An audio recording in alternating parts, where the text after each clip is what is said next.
स्वामी समर्थ. स्वतःच्या हक्काच्या घराचं स्वप्न हे प्रत्येकाचंच असतं. त्याचप्रमाणे असंच एक स्वप्न आकाशने सुद्धा बघितलं होतं. अनेक संकट, आर्थिक चणचण आणि भाड्याच्या घराच्या कटकटीतून जात असताना त्याला स्वामी समर्थ महाराजांच्या कृपेची प्रचिती कशी आली आणि त्याचं आयुष्य कसं बदललं हेच सांगणारी आजची ही भावुक आणि प्रेरणादायी कथा आहे. मुंबई सारख्या शहरामध्ये एखादा तरुण ज्या वेळेस पाऊल ठेवतो त्यावेळेस त्याच्या मनात अनेक स्वप्ने असतात. आकाशच्याही बाबतीत तेच होतं. आकाश हा अगदी छोट्याशा खेड्यातून मुंबईमध्ये आला होता. त्याच्याजवळ इंजिनिअरिंगची पदवी होती आणि आई वडिलांचं स्वप्न पूर्ण करण्याची जिद्द. मुंबईमध्ये पोहोचल्यानंतर आकाशला आकाशच्या आईचा फोन येतो.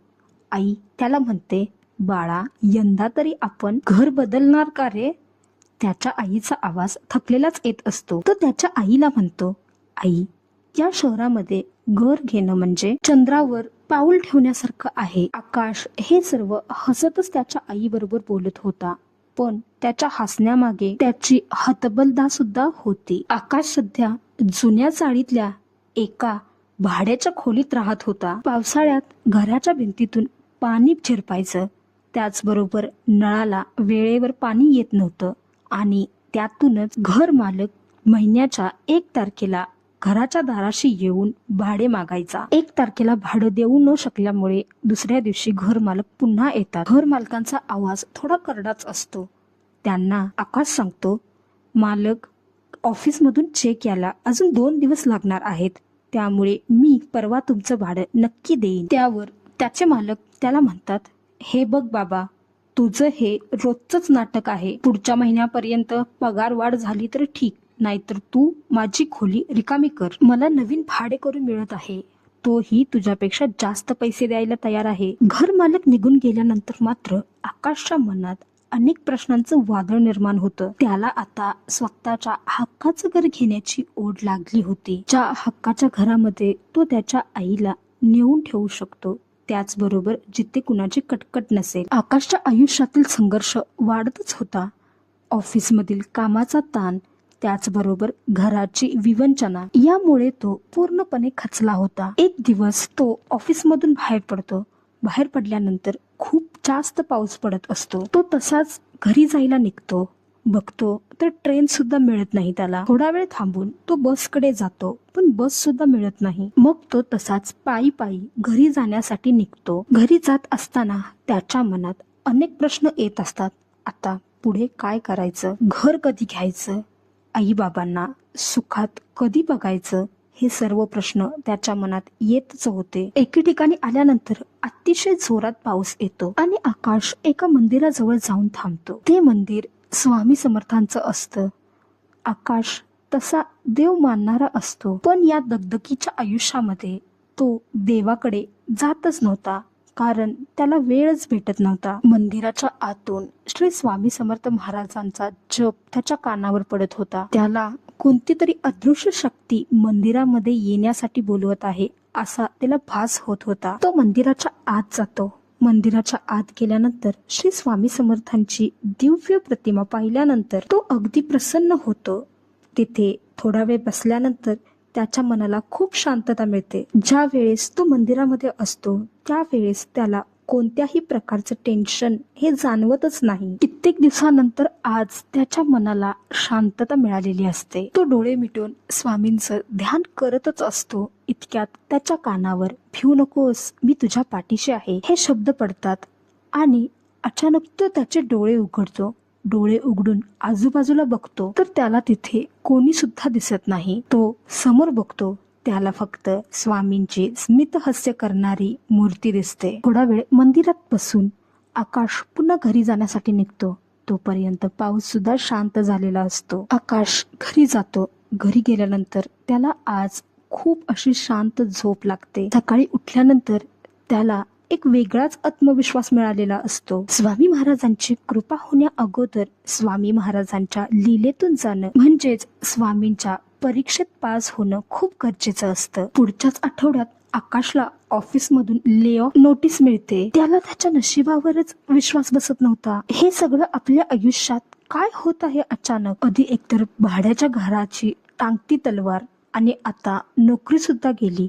मी आता काय करू? घर मालकाने दिलेल्या वॉर्निंगची त्याला आठवण होते. सर्वत्र आपला नोकरीचा अर्ज पाठवतो, पण कुठूनच त्याला रिस्पॉन्स येत नाही. जवळ असलेले पैसे सुद्धा आता संपत चालले होते. त्यामुळे त्याच्या समोर फक्त एकच प्रश्न होता, आता पुढे करायचं काय? त्याच्या मनात एकच विषय येत होता, तो म्हणजे आता गावी जाण्याची वेळ आली आहे. आता गावी गेलंच पाहिजे. तो त्याच दिवशी गावी जाण्यासाठी निघतो. पण त्याला असं एकदा वाटतं की आपण स्वामींच्या मंदिरात जाऊन स्वामींची भेट घेऊन यावं. त्याप्रमाणे तो स्वामींच्या मंदिराकडे जातो. मंदिराच्या आत जाऊन तो स्वामींपुढे जाऊन खूप रडतो आणि स्वामींना सांगतो, स्वामी, मी पुन्हा गावी जात आहे. मी हार मानली आहे स्वामी. या गावात मला राहणं असह्य झालं आहे. राहण्यासाठी ना घर राहिलं, ना कमवण्यासाठी नोकरी. तो स्वामींना म्हणतो, स्वामी येतो मी, आणि तो तिथून निघून जातो. तो गावी जाण्यासाठी निघालेलाच असतो. इतक्यात त्याचा फोन वाजतो. तो फोनवर बघतो तर अननोन नंबर असतो. तरी सुद्धा तो फोन घेतो. तो फोन एका मल्टीनॅशनल कंपनीतून त्याला आलेला असतो. त्या कंपनीने त्याचा जुना प्रोजेक्ट बघितलेला असतो. त्यामुळे आकाशच्या अनुभवाची गरज त्यांना त्या प्रोजेक्टमध्ये लागणार असते. आकाश सर, आम्हाला तुमची गरज आहे. तुमची प्रोफाईल आम्ही चेक केली आहे. तुम्ही आम्हाला जॉईन करू शकता का? पगार तुमच्या इच्छेपेक्षा दुप्पटच असेल. आकाशला त्याच्या कानावर विश्वासच बसत नव्हता. 2 दिवसात त्याची मुलाखत होती. तो मुलाखतीला जाण्यासाठी निघतो. मुलाखतीला जात असतानाच त्याला रस्त्यामध्ये एक वृद्ध बाबा दिसतात. ते खूपच थकलेले असतात. त्यांना पाणी हवं असतं. आकाशला अगोदरच मुलाखतीला जाण्यासाठी उशीर झालेला असतो. तरी सुद्धा तो त्या बाबांना मदत करतो. त्यांना पाणी देतो आणि त्यांना विचारतो, तुम्हाला कुठे जायचं आहे? त्यावर ते बाबा त्याला पत्ता सांगतात. मग आकाश त्यांना टॅक्सी करून देतो आणि घरी जायला सांगतो. त्यावर ते बाबा आकाशला विचारतात, बाळा, काय करतोस तू? फार गडबडीत आहेस. इतक्या गडबडीत असून सुद्धा तू मला मदत केलीस, याचा अर्थ तू या गावामध्ये नवीन आहेस. त्यावर आकाश त्यांना सांगतो, आज माझी मुलाखत आहे. त्यावर ते बाबा म्हणतात, तू राहतोस कुठे? तू काय करतोस? त्यावर आकाश त्यांना सगळी परिस्थिती सांगतो. ते बाबा म्हणतात, अरे वा, मी पण एका प्रामाणिक मुलाच्या शोधातच होतो. म्हणजे माझा इथेच एक नवीन फ्लॅट आहे. त्यामध्ये मला एक प्रामाणिक आणि हुशार मुलग्याची गरज आहे. तुझी काही हरकत नसेल तर तू त्या फ्लॅटमध्ये राहू शकतोस. आणि राहिला विषय त्या घराच्या भाड्याचा, तर तो पगार झाल्यानंतर आपण बघू. आकाशने त्या नोकरीला जॉईन केलं. त्याच्यानंतर तो त्या नवीन फ्लॅटमध्ये शिफ्ट होतो. ते घर जुन्या घरापेक्षा कितीतरी पटीने चांगलं होतं. ना त्या घरामध्ये गळणाऱ्या भिंती होत्या, ना नळाला पाणी न येण्याची समस्या. त्या घराला फार अशा मोठ्या प्रशस्त खिडक्या होत्या. तिथून समोर पाहिल्यानंतर निळा शुभ्र असा समुद्र दिसायचा. आणि सगळ्यात महत्वाचं म्हणजे आकाशला असा अनुभव येत होता की स्वामी महाराज स्वतः त्या घरामध्ये उपस्थित आहेत. काही महिन्यातच आकाशने त्याच्या मेहनतीनं खूप नाव कमावलं. त्याने स्वतःचा असा फ्लॅट घेतला होता. नवीन घराच्या गृहप्रवेशाकरिता त्याने सर्व लोकांना आमंत्रण दिलं होतं. गृहप्रवेश करताना त्याने सर्वप्रथम स्वामींच्या पादुका घरामध्ये स्थापन केल्या होत्या. आकाशचे आई बाबा खूपच भावुक झाले होते. आकाशचे आई आकाशला म्हणते, बाळा, हे सगळं कसं काय शक्य झालं रे? त्यावर आकाश स्वामींच्या तसबिरीकडे बोट करून म्हणतो, आई, मी हे सर्व काही केलंच नाही. हे सर्व तर स्वामींचा कृपा आशीर्वाद आहे आई. ज्या वेळेस माझ्याकडे काही नव्हतं, मी पूर्णपणे खचलो होतो, त्यावेळेस मला हात दिला तो माझ्या स्वामींनी. ते मला म्हणाले, भिवू नकोस, मी तुझ्या पाठीशी आहे. त्याप्रमाणे माझे दिवस कसे गेले हे मला सुद्धा समजलं नाही ग आई. आज जो मी बनलो आहे तो सर्व काही स्वामींच्या कृपेमुळेच आहे. भिवू नकोस, मी तुझ्या पाठीशी आहे. हे केवळ शब्द नाही तर हे सत्य आहे. आजची ही आकाशची कथा आपल्याला हेच शिकवते, कितीही संकट आले खचायचं नाही आणि आपल्या श्रद्धेवर आणि स्वामींवर पूर्ण विश्वास ठेवायचा. आकाश आज सुद्धा दर गुरुवारी त्या छोट्याशा स्वामींच्या मंदिरामध्ये जातो. त्याला आजही तिथे गेल्यानंतर खूप शांतता भेटते. आजची कथा कशी वाटली हे सांगायला अजिबात विसरू नका. कमेंट बॉक्स मध्ये अशक्यही शक्य करतील स्वामी हे लिहायला अजिबात विसरू नका. ही कथा आवडली असल्यास या कथेला जास्तीत जास्त लाईक करा, शेअर करा आणि माझ्या चॅनेलला सबस्क्राईब करा. धन्यवाद.